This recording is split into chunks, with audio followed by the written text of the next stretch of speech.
Good afternoon बच्चों। आज कुछ टेक्निकल प्रॉब्लम की वजह से मेरी लाइव क्लास नहीं चल पाई थी। उसमें हम लोगों ने इसी से रिलेटेड क्वेश्चन आंसर डिस्कस किए थे। तो बच्चों के कमेंट आ रहे हैं कि वो लाइव क्लास में साउंड नहीं आ रहा था। तो अब हम स्टार्ट कर रहे हैं सेम टॉपिक। जैसा कि मैंने आपको बताया था कि नीट में एनसीईआरटी से लगभग 90% तक क्वेश्चन आते हैं। डायरेक्ट एनसीईआरटी की लाइन से, डायरेक्ट एनसीईआरटी की एक्सरसाइज से 90% तक क्वेश्चन आते हैं और 70% क्वेश्चन जो है वो पीवाईक्यू से आते हैं। बेटा जब सिलेबस वही है, बुक वही है, तो लैंग्वेज डिफर हो सकती है, पूछने का ढंग अलग हो सकता है, लेकिन क्वेश्चन तो कहीं और से नहीं आएंगे। तो लगभग 70%, 70 to 75% क्वेश्चन पीवाईक्यू से आते हैं। तो इसी सीरीज में हम लोगों ने आज एक सीरीज स्टार्ट करी जिसमें हम लोग पीवाईक्यूज जो मोस्टली रिपीटेड क्वेश्चन है चैप्टर के। वैसे तो बच्चों के पास इतना टाइम नहीं बचा है कि अब वो पीवाईक्यूज जो है चैप्टर वाइज सॉल्व करें। अब तो टाइम आ गया कि आप नीट के पेपर को उठाइए और 10 से 15 साल के पुराने पेपर्स को उठा के पूरा पेपर सॉल्व करिए। चाहे वो बॉटनी का हो, जूलॉजी का हो, मीन्स बायोलॉजी का हो, फिजिक्स का हो, केमिस्ट्री का हो, और अपने आप को टाइम टारगेट जो है वो कम दीजिए, हाफ एन आवर कम रखिए। स्टॉप वॉच के साथ क्वेश्चन प्रैक्टिस करिए, क्वेश्चन पेपर की प्रैक्टिस करिए। उससे आप उस टाइम पे बहुत अच्छे से परफॉर्म कर पाएंगे जब आप एग्जामिनेशन हॉल में नीट का पेपर दे रहे होंगे। तो चलिए अब मैं अपने इस वीडियो को आगे करके, ज्यादा क्वेश्चन नहीं, 15 to 16 क्वेश्चन है।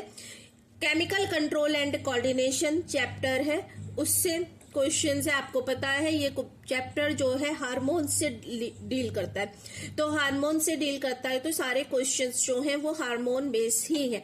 अब आपको पता होना चाहिए कि हार्मोन्स के नाम से, जो अल्टरनेटिव नेम होते हैं उनसे, उनकी लोकेशन से, उनके जो सिक्रीशन है, मीन्स एंडोक्राइन है, एक्सोक्राइन है।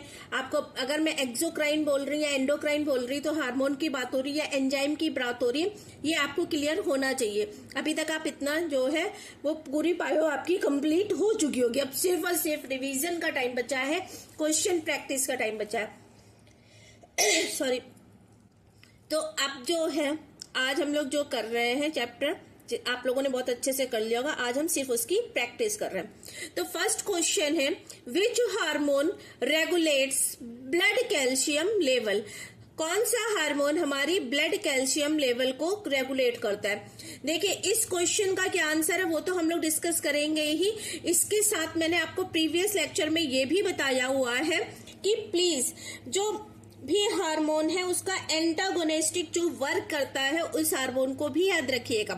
साथ ही साथ जो ऑब्जेक्टिव आपको दिए हुए हैं, तो नीट में आपको सिर्फ करेक्ट नहीं, मोर करेक्ट फाइंड आउट करना है। तो मे बी आपको ऑप्शन जो है वो ए पॉइंट पे ही मिल जाए, फर्स्ट ऑप्शन में ही मिल जाए, लेकिन प्लीज सारे ऑप्शन जो है उनको ग्रो थ्रू करिएगा। ये वाली स्लाइड हिंदी और इंग्लिश दोनों स्टूडेंट्स को जो है वो लेकर चल रहे हैं हम। तो हिंदी और इंग्लिश दोनों में क्वेश्चन है, तो प्लीज जो भी हिंदी के स्टूडेंट्स हैं वो भी, उनके लिए भी यूजफुल है, जो इंग्लिश के स्टूडेंट्स हैं उनके लिए भी यूजफुल है। ओवरऑल जो नीट के बच्चे हैं उनके लिए यूजफुल है। लगातार मैं बता रही हूँ जो मोस्ट रिपीटेड क्वेश्चन है इस चैप्टर के वो हमने लिए। तो फर्स्ट क्वेश्चन है, which hormone regulates blood calcium level? Blood के कैल्शियम लेवल की बात हुई है। नीट 2023 में क्वेश्चन आया हुआ है, नीट 2019 में क्वेश्चन आया हुआ है और नीट 2016 में क्वेश्चन आया हुआ है। कौन सा हार्मोन रक्त कैल्शियम स्तर को नियंत्रित करता है? क्वेश्चन ध्यान से देखिएगा, रक्त कैल्शियम स्तर की बात हो रही है। तो insulin, glucagon, parathyroid hormone means PTH hormone, thyroxine. कौन सा हार्मोन जो है वो ब्लड में कैल्शियम लेवल को रेगुलेट करता है? क्वेश्चन समझ में आ गया? Option will be C will be right answer, that is parathyroid hormone जो है, पीटीएच हार्मोन जो है वो ब्लड में कैल्शियम लेवल को रेगुलेट करता है, राइट। सेकेंड क्वेश्चन है, which hormone is responsible for uterine contraction during the child birth? Child birth के टाइम पे जो यूट्राइन कॉन्ट्रैक्शन होता है उसके लिए कौन सा हार्मोन रिस्पॉन्सिबल है? देखिए फीमेल रिप्रोडक्टिव सिस्टम जो है, मेल रिप्रोडक्टिव सिस्टम जो है, उसके जितने भी हार्मोन्स है अपने आप में बहुत इंपॉर्टेंट है। पूरा रिप्रोडक्टिव सिस्टम ही बहुत इंपॉर्टेंट है, बहुत क्वेश्चंस आते हैं। तो यहाँ पे हार्मोन की बात हो रही है कि कौन सा हार्मोन है जो यूट्राइन कॉन्ट्रैक्शन के लिए रिस्पॉन्सिबल है। प्रसव के दौरान गर्भाशय संकुचन के लिए कौन सा हार्मोन जिम्मेदार होता है। अब फ्रीक्वेंसी देखिए कितनी टाइम रिपीट हुआ है question. NEET 2021, NEET 2018, NEET 2015, NEET 2010। Option जो है ऑक्सीटोसिन, प्रोजेस्ट्रॉन, एस्ट्रोजन, प्रोलैक्टिन, जितने हार्मोन बने हैं इनसे घुमा फिरा के हर साल क्वेश्चन आते ही आते हैं। प्लीज इन सारे हार्मोन का रोल, इन सारे हार्मोन का फंक्शन बहुत अच्छे से करिएगा। Answer will B A, that is oxytocin. ये जो है एक्सप्लेन यहाँ पे मैं नहीं कर रही हूँ क्योंकि एक्सप्लेन करने की क्लास नहीं है। मैं केमिकल कंट्रोल एंड कोऑर्डिनेशन नहीं पढ़ा रही हूँ, सिर्फ और सिर्फ रिपीटेड क्वेश्चंस बता रही हूँ जो इतने साल में इतनी बार रिपीट हुए हैं। तो जब मैं बोल रही हूँ 70 to 75% नीट का पेपर जो है वो PYQ से आता है, तो आप समझ सकते हैं कि जो क्वेश्चंस इतनी बार रिपीट हुए हैं उनकी चांसेस क्या है, उनकी प्रोबेबिलिटी क्या है आने की। नेक्स्ट क्वेश्चन है, diabetes insipidus is caused due to the deficiency of which hormone. Diabetes insipidus की बात हो रही कि डायबिटीज इंसिपिडस जो है वो किस डिफिशियंसी की वजह से। डिफिशियंसी हार्मोन के फंक्शन जब आप याद करेंगे तो उनकी डिफिशियंसी की वजह से होने वाली डिजीज जरूर पढ़िएगा, उससे हमेशा क्वेश्चंस आते हैं। डिफिशियंसी डिजीज बहुत इंपॉर्टेंट होती है। Diabetes insipidus is caused due to the deficiency of which hormone. NEET 2020, 2017, 2012 और 2005 में ये क्वेश्चन आया हुआ है। डायबिटीज इंसिपिडस किस हार्मोन की कमी के कारण होता है। Insulin, ADH। जैसा कि मैंने स्टार्टिंग में ही बताया था कि जो अल्टरनेटिव नाम है उनको जरूर याद रखिएगा। ADH का फुल फॉर्म आपको पता होना चाहिए, एंटी डायूरेटिक हार्मोन और वैसोप्रेसिव, ग्लूकेगॉन, एल्डोस्ट्रोन। तो अल्टरनेटिव हार्मोन्स, जिन हार्मोन्स के नाम आपको NCERT में दिए हुए हैं अल्टरनेटिव नेम, वो जरूर याद रखिएगा।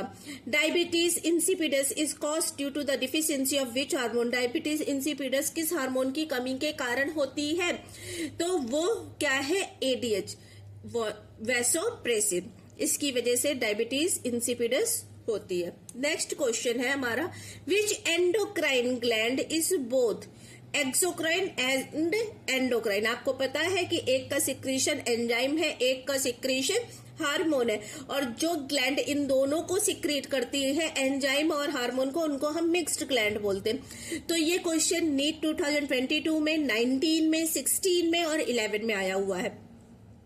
कौन सी अंतःस्त्रावी ग्रंथि दोनों बाह्य स्त्रावी और अंतःस्त्रावी होती है। Thyroid, pancreas, adrenal, pituitary. ठीक है, तो पैनक्रियास विल बी आंसर। अग्नाशय, क्योंकि ये हार्मोन्स भी सिक्रेट करती है as well as digestive juice जो एंजाइम्स से होते हैं उनको भी सिक्रेट करती है।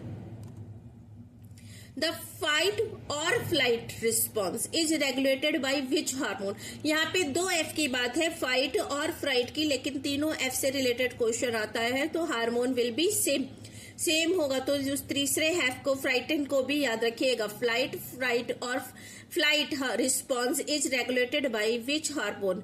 लड़ो या भागो प्रतिक्रिया किस हार्मोन के द्वारा नियंत्रित होती है। तो ये क्वेश्चन नीट में 2023 में, 2018 में, 2013 में, 2008 में आया हुआ क्वेश्चन है। Option will be insulin, thyroxine, adrenal and glucagon. तो आपको पता है कि एड्रिनल जो है इमरजेंसी हार्मोन सिक्रीट करते हैं। Which hormone is secreted in response to blood glucose level? response to low blood glucose level। कि निम्न रक्त ग्लूकोज स्तर के जवाब में कौन सा हार्मोन स्रावित होता है। क्या करेगा, अगर निम्न रक्त स्तर है तो उसको इंक्रीज करेगा।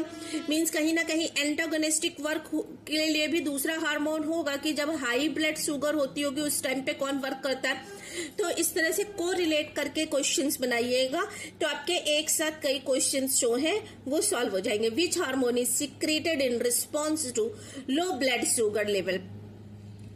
तो answer will be insulin, glucagon, cortisol, thyroxine. अब देखिए हाई है कि लो है, उस हिसाब से जो है यहाँ पे जो आंसर है ग्लूकागॉन, उसका एंटागोनिस्टिक भी इसी ऑप्शन में आपको मिल रहा है। नीट कंफ्यूज करने के लिए जब ऑप्शन देती है तो उसका एंटागोनिस्टिक वर्क करने वाला हार्मोन भी आपको साथ में ही देती है। तो which hormone is secreted in response to low blood glucose level? NEET 2019, NEET 2015, 10 और 6 में आया हुआ क्वेश्चन है। डायबिटीज से हर साल क्वेश्चन बनता ही है बच्चों। तो answer will be glucagon. Gigantism in children is due to, देखिए हमेशा बोलती हूँ कि कीवर्ड्स को सर्कल कर लीजिएगा, अंडरलाइन कर लीजिएगा। अगर यही सेम जो है आपसे एडल्ट के केस में पूछा जाता तो वहां पे इसका आंसर कुछ और होता, वो टर्मिनोलॉजी कुछ और होती। Gigantism is childrens in due to the excessive secretion of which hormone? बच्चों में जाइटिज्म विशाल काय शरीर किस हार्मोन के अत्यधिक स्रावण के कारण होता है? नीट 2022 का क्वेश्चन है, नीट 2017 का, 14 का, नीट 2009 का क्वेश्चन है। ग्रोथ हार्मोन, विकास हार्मोन, थायरॉक्सिन, इंसुलिन, कॉर्टिसोल। तो ग्रोथ हार्मोन ऑब्वियसली बच्चों अगर ग्रोथ से रिलेटेड बात हो रही है तो ग्रोथ हार्मोन जो है उसके एक्सेस सिक्रेशन से, उसके जो है डिफिशियंसी से भी कुछ डिसीज होती है, लेकिन यहाँ पे इस क्वेश्चन में एक्सेस सिक्रेशन की बात हो रही है। तो answer will B A, growth hormone, GH। Which hormone is responsible for milk ejection? Question के हर एक वर्ड को बहुत अच्छे से मार्क करिएगा कि क्या है।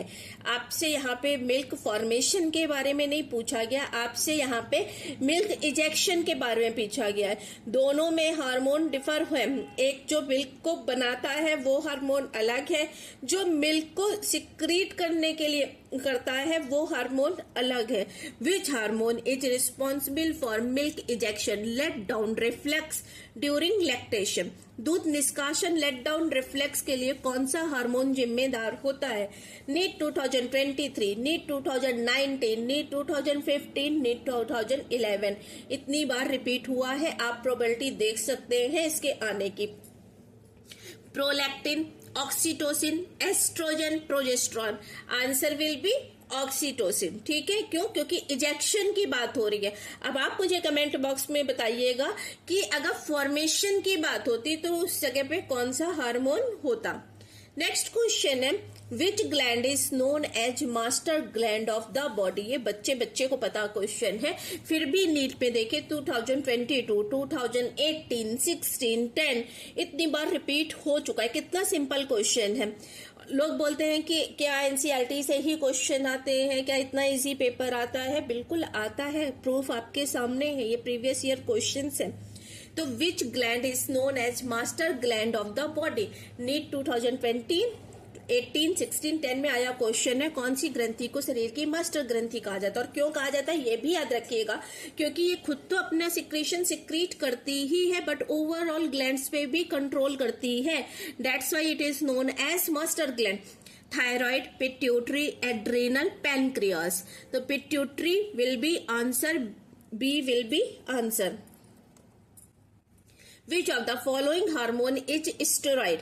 देखिए स्टेरॉइड के लिए मैंने आपको पहले भी बताया है कि बहुत लोग बोलते हैं कि स्टेरॉइड बेस्ड मेडिसिन है, ये बहुत हार्मफुल है, ये स्टेरॉइड है, ये हार्मफुल है बॉडी के लिए। लेकिन एक हार्मोन की पर्टिकुलर क्लास ऐसी है जो स्टेरॉइड बेस है। अगर आपको उसका नाम पता है तो प्लीज कमेंट बॉक्स में बताइएगा। क्वेश्चन नीट 2021 में आया है, 17 में आया है, 13 में आया है, 8 में आया। निम्नलिखित में से कौन सा हार्मोन एक स्टेरॉइड है? Insulin, glucagon, estrogen, oxytocin. Answer will be C, that is oestrogen.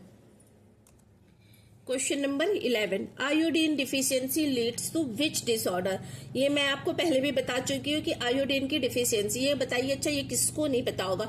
जब से दूरदर्शन चल रहा है तब से टाटा नमक का और दूसरे नमक का ऐड आता है और उसमें आपको आयोडीन की डिफिशियंसी से होने वाली बीमारी बताई जाती है कि आप ये नमक खाइए, आयोडीन युक्त नमक खाएंगे तो आपको ये पर्टिकुलर बीमारी नहीं होगी। नीट 2020, 16, 12 और 6 में आया हुआ क्वेश्चन है, आयोडीन की कमी से कौन सा विकार होता है? डायबिटीज, मधुमेह, ग्वाइटर, गेंगा, कैरेटिनिज्म, एडेंसन डिजीज या एडेशन रोग। तो goitre will be answer, means option B will be correct one. Which hormone regulates the sleep wake cycle? Sleep wake cycle जो है वो उस पर रिलेटेड क्वेश्चन है, आप इसको बायोलॉजिकल क्लॉक से भी रिलेट कर सकते हैं। नीट 2023, 19, 14 और 9 में आया हुआ क्वेश्चन है, कौन सा हार्मोन नींद जगाने के चक्र को नियंत्रित करता है? आपकी बायोलॉजिकल क्लॉक को, डे नाइट की क्लॉक को कौन मेंटेन करता है? इससे रिलेटेड मैंने एक सॉल्ट भी बनाया, बहुत इंटरेस्टिंग सा सॉल्ट है, प्लीज देखिएगा कि किस हार्मोन की वजह से आपकी बायोलॉजिकल क्लॉक जो है वो रेगुलेट होती है और उस हार्मोन का जो है वो आपको कहां से मिलता है। ट्रिप्टोफैन अमाइनो एसिड उसमें क्या रोल प्ले करता है? तो melatonin, serotonin, cortisol, adrenal. Melatonin will be answer. जिसने मेरा वो सॉल्ट देखा होगा उसको याद आ गया होगा कि मैं किस सॉल्ट की बात कर रही हूँ। जिसने अभी तक नहीं देखा तो प्लीज उस सॉल्ट को जाके देखें। कुशिंग सिंड्रोम कितना इंपॉर्टेंट, सारे इंपॉर्टेंट क्वेश्चन है, तभी तो फ्रीक्वेंटली आस्क्ड क्वेश्चन है, रिपीटेड क्वेश्चन है। Cushing syndrome is caused due to the excess of which hormone? NEET 2021, 17, 10 और 5। कुशिंग सिंड्रोम किस हार्मोन की अधिकता के कारण होता है? Insulin, glucagon, cortisol, thyroxine. Cortisol बहुत बार ऑब्जेक्टिव क्वेश्चन में आया लेकिन कभी करेक्ट ऑब्जेक्टिव बन के नहीं आया था। इस क्वेश्चन में it will be a correct answer, option C will be correct, that is cortisol. Deficiency of growth hormone, अभी हम excess secretion of growth hormone को देख चुके थे, अब डिफिशियंसी की बात हो रही है। डिफिशियंसी ऑफ ग्रोथ हार्मोन और जीएस, एब्रीवेटेड फॉर्म भी हार्मोन्स की याद रखिएगा, उससे भी क्वेश्चन आ जाते हैं। अल्टरनेटिव फॉर्म, एब्रीवेटेड फॉर्म सारे जो है वो आपको याद होने चाहिए। डिफिशियंसी ऑफ ग्रोथ हार्मोन याद होने का मतलब तुरंत स्ट्राइक करना चाहिए, सोचने का टाइम नहीं लगना चाहिए कि जीएच लिखा है तो कौन सा हो सकता है। In childhood leads to, childhood की बात है कि डिफिशियंसी अगर है तो उससे क्या होगा। नीट 2022 में, 18 में, 13 में, 7 में आया हुआ क्वेश्चन है, बचपन में ग्रोथ हार्मोन की कमी से कौन सा विकार होता है? एक्रोमेगैली, डार्फिज्म, बौनापन, गाइज्म और डायबिटीज मेलाइटस। तो इट विल बी अ बौनापन और डार्फिज्म। डार्फ हो जाते हैं, प्रॉपर ग्रोथ नहीं होती है अगर चाइल्डहुड में ग्रोथ हार्मोन का जो है वो डिफिशियंसी होती है, प्रॉपर ग्रोथ हार्मोन अगर नहीं सिक्रेट होता है तो। Addison disease is caused due to the deficiency of hormone. Addison रोग किस हार्मोन की कमी के कारण होता है? Insulin, thyroxine, aldosterone, cortisol. Insulin, thyroxine, aldosterone और cortisol. Cortisol will be a right answer. तो प्लीज हार्मोन्स जो है वो अच्छे से पढ़िएगा, उसकी डिफिशियंसी, उनके अल्टरनेटिव ने, उनके रोल्स, ये सब बहुत अच्छे से आपको आना चाहिए। नेक्स्ट और लास्ट क्वेश्चन है, which of the following gland atrophies, shrinkage, shrink कर जाती है, ठीक है, विद द एज। नीट 2021 में, 15 में, 10 में और 6 में आया वो क्वेश्चन है, निम्नलिखित में से कौन सी ग्रंथि उम्र के साथ सिकुड़ जाती है? उम्र के साथ जो है वो उस डी नेचर होती है, उसका साइज जो है वो रिड्यूस हो जाता है। कौन सी ग्रंथि? पिट्यूटरी, ऑप्शन आपके पास दिए हुए हैं, pituitary, adrenal, thymus and thyroid. Correct answer will be thymus, means C will be right answer, thymus. Thymus जो है वो श्रिंक कर जाती है जैसे जैसे आपकी एज जो है वो बढ़ती जाती है। तो देखिए, जब भी आप कोई भी क्वेश्चन, नहीं सिर्फ इसी के लिए नहीं बोल रही हूँ, जो भी क्वेश्चन आप सॉल्व करिए बच्चों, तो उसमें जो भी आपको करेक्ट आंसर मिल जाए, उसके बाद जो आपको 3 ऑप्शन और दिए हुए हैं उनको भी कहीं ना कहीं रिलेट करिएगा, को रिलेट करिएगा, इससे रिलेटेड क्या क्वेश्चन बन सकता है। तो इससे आपकी प्रैक्टिस जो है वो और स्ट्रांग हो जाएगी, आपकी तैयारी और पक्की हो जाएगी कि आपको करेक्ट आंसर तो बताइए कि हम ये करेक्ट आंसर है, लेकिन इनकरेक्ट को इग्नोर मत करिएगा, उससे भी तो क्वेश्चन बनेंगे। इस क्वेश्चन के लिए वो करेक्ट नहीं है, इनकरेक्ट है, लेकिन किसी के लिए तो वो करेक्ट भी हो सकता है। तो इस तरह से अपनी तैयारी को स्ट्रांग करिएगा। Best of luck, have a nice day, और please like share and subscribe my channel. Thank you.